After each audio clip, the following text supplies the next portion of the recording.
All right, my people, you must be gluttons for punishment because we're going to do a little more philosophy today. And what we're going to be talking about today is intrinsic value and whether or not human life has intrinsic value. There are two reasons I'm doing this video. One, ever since I watched a Matt Walsh short that I did a video about, I've been getting all sorts of shorts and videos regarding abortion in my feed. And a whole bunch of the videos rely on the notion that human life has intrinsic moral value. And it's just sort of taken for granted by folks like Ben Shapiro, Matt Walsh, Charlie Kirk, Kristen Hawkins. Each and every one of the people I just mentioned at some point asserts that human life has intrinsic value. So it's an important thing to talk about if we're going to talk about abortion rights, and abortion arguments. Secondly, among the many awesome comments I had on that Matt Walsh video, I ended up in a discussion with someone and it came up that they'd like a video on intrinsic value and whether life has intrinsic value. Ask and ye shall receive. Last thing I want to mention is, I can promise you, none of you have any idea what my view on abortion is. And it's irrelevant because my goal isn't to convince you to be pro-choice or anti-abortion. My goal is to get you to think better. It's just what I like to do. Lastly, if you don't want to be thinking about abortion today or some of the stuff that inevitably is going to come up in a discussion of human life and the value of human life, some things that aren't super spectacularly fun to think about are going to come up. Don't watch this video. Go watch some baby goats. All right, let's jump in and see what it might mean to say human life has intrinsic value and whether or not we can support that claim. First, value theory in general in philosophy, people will refer to as axiology. It really covers ethical theory, ethics, parts of meta-ethics, and aesthetics.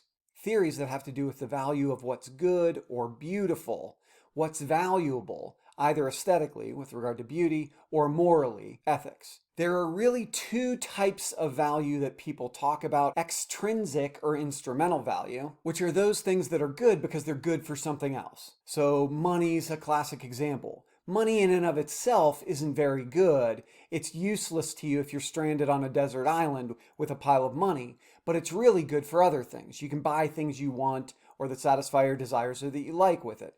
Cars, the same thing. They get you where you're going. Medicine's good because it cures your sickness, makes you feel better, helps you get healthier. Stanley tumblers are great because they make people happy, apparently. YouTube, instrumentally valuable. It's valuable if you're getting something out of it, if you're getting happiness, pleasure, joy, satisfaction, education, whatever you're getting from it.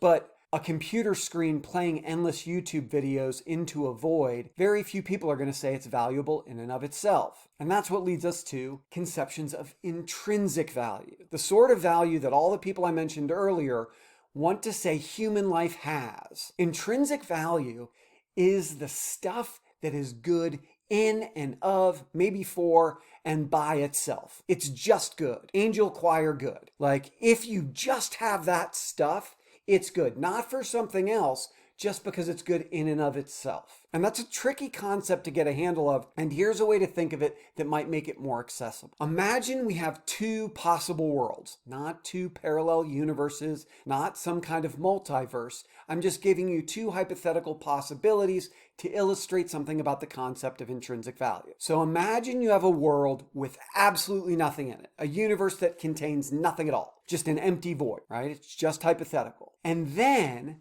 imagine you have a world with nothing but one speck, of tiny little speck of stuff. Whatever that stuff is, if that stuff is intrinsically valuable, then we would say that the world with the speck of stuff in it is better than the world with nothing in it. Now, that is a little bit of a crude example, but it really works to illustrate what's going on when people are talking about intrinsic value. If something is intrinsically valuable, then just having the tiniest amount of it is better than a world without any of it at all. Period, full stop. If it's not better, then that stuff isn't intrinsically valuable because it's not good in and of itself. The question then becomes, is human life intrinsically valuable? And is human life the only intrinsically valuable stuff in the universe? So let's imagine a scenario that's going to challenge whether or not human life is the only intrinsically valuable stuff possible.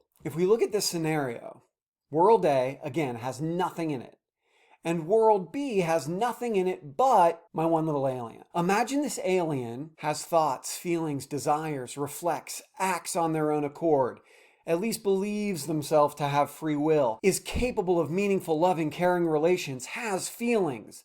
All of the things that people have. Would you want to say that their lives aren't valuable just because they aren't human? They clearly wouldn't be part of our species. If one wants to maintain that human lives are the only intrinsically valuable possible stuff in the universe, then they'd have to say that those alien lives aren't valuable intrinsically, which would be problematic for another reason. If you're going to say, well, human lives are valuable to humans because we're our species, well, then we better hope the aliens don't come down and have the same attitude, because they're going to be keeping us as pets and eating us. Why? Because they're going to be saying whatever genus and species they are the only valuable lives in the universe, and none of us want to commit to that, unless you're really hoping to be an alien's pet or an alien food source. So it seems like there's at least a big problem with saying only human lives are intrinsically valuable. And this wouldn't just apply to aliens. It might apply to some other species on this planet. What if we find out that apes are way smarter than we thought they were? Oh my God, now it's Planet of the Apes. They might have intrinsic value too. Seems like one's species or genetic material seems sort of irrelevant to whether or not they have value. So maybe we aren't saying that human lives are the only intrinsically valuable thing. Maybe they are one of the intrinsically valuable things in the universe. Well, let's change our alien to a baby. And this is where it's a little uncomfortable for some people. So tune out if you don't want to confront this question. Let's say world B has a baby with anencephaly. They were born with profound brain development problems. Their brain isn't hooked up. Maybe they just have a brain stem. Maybe parts of their brain didn't develop at all.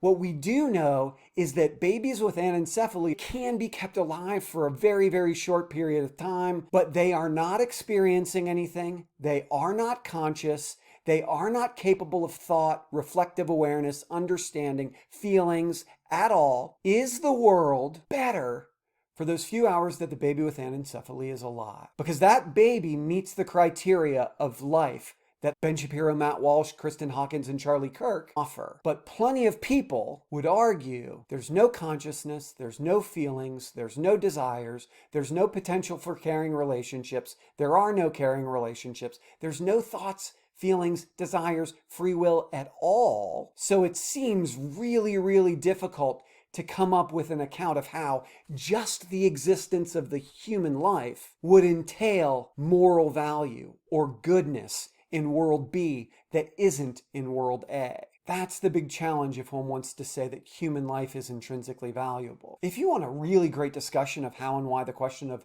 the intrinsic value of human life and why it's a non-starter in abortion arguments, go read Don Marquis, Why Abortion is Immoral. He gives a really solid argument as to how and why, in principle, abortions are immoral. But he also gives a great argument showing that trying to figure out when life begins and argue that human life is intrinsically valuable and that's why abortion is wrong will never ever work. You should check it out. And if people are interested, I'll do another video about that argument. There's a difference between extrinsic or instrumental value and intrinsic value.